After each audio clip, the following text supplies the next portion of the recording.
అని ఇప్పటి వరకు ఏదైతే వాక్యాన్ని అందించానో అది ఏం జరిగిందనేది మనం ఒక చిన్న లఘు చిత్రం ద్వారా చూద్దాం. Let's watch this.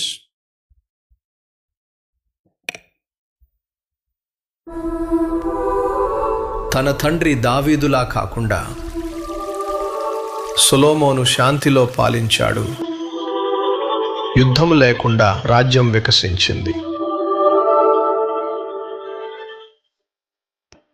సొలొమోనుకు జంతువులంటే ఇష్టం. ఒక జంతుశాలే తన దగ్గర ఉండేదట.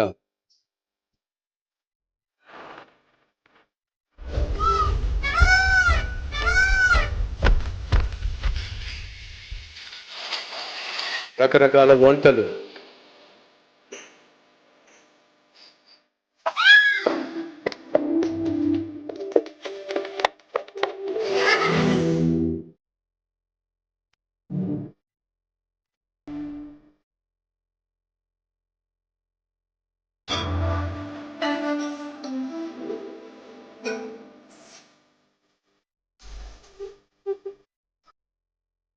సొలొమోను యొక్క నౌకాదళం తర్షీష్ నుండి ఎజియోన్ గేబర్కు అద్భుతంగా ప్రయాణించింది.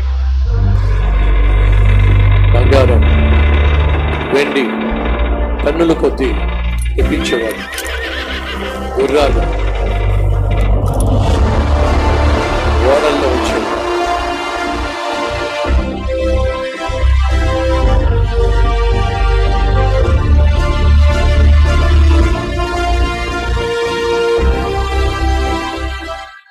ఈ సమస్త సంపద సొలొమోను ధనాగారంలోకి ప్రవహించింది.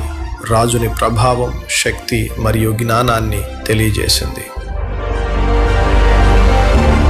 చూడండి ఎన్ని గుర్రాలు కొన్నాడు. ముద్దురా నాయన చెప్పిన విల్లా.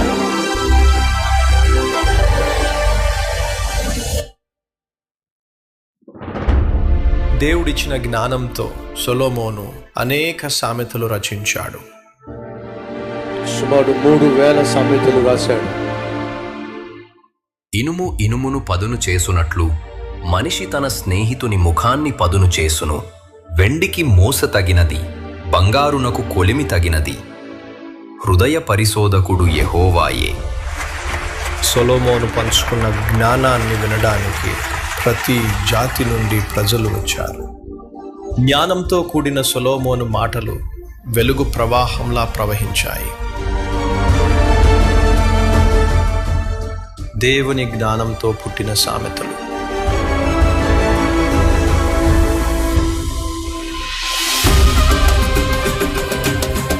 విందులు, చిందులు మొదలయ్యాయి. సొలొమోను జీవితంలో డైరెక్షన్ మారింది.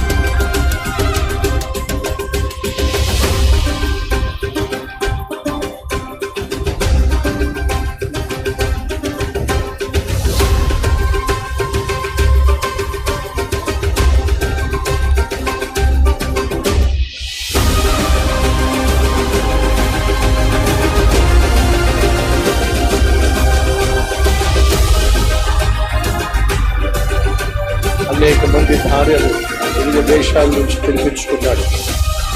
వీళ్ళందరూ కూడా సొలొమోను యొక్క భార్యలే. ఒక్కరు కాదు, ఇద్దరు కాదు, సుమారు 1000 మంది. మరొక భార్య వచ్చింది. ప్యాలెస్ నిండా భార్యలతో నిండిపోయింది.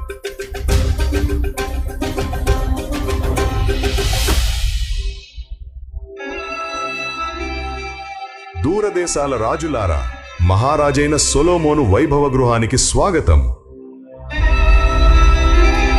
అనేక మంది రాజులు ఇతర దేశాల రాజులు బహుమతులతో వచ్చారు. ఇశ్రాయేలు యొక్క శక్తి మరియు జ్ఞానానికి గౌరవ సూచకంగా నిలిచాయి.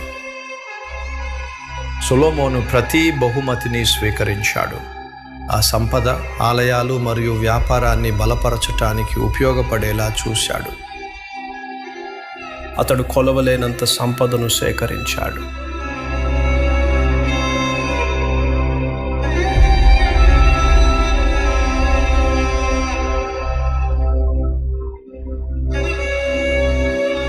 ఎడు చూసిన బంగారమే, బంగారపు డాళ్ళు.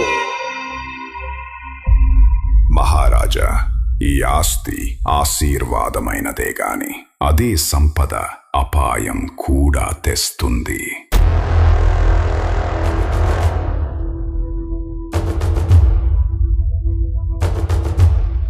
మహారాజా, ఈ ఆస్తి ఆశీర్వాదమైనదే గాని అదే సంపద అపాయం కూడా తెస్తుంది. తన బెడ్రూమ్ బయట 60 మంది సైనికులు కాపలా కాసేవారు. ఎందుకని? భయం సొలొమోన్ని ఆవరించింది.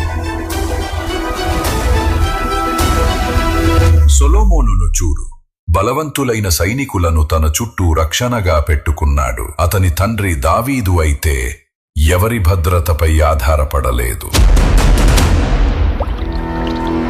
అతడు గోల్యాతును విశ్వాసం మరియు ఒక వడిసెలతోనే ఎదుర్కొన్నాడు.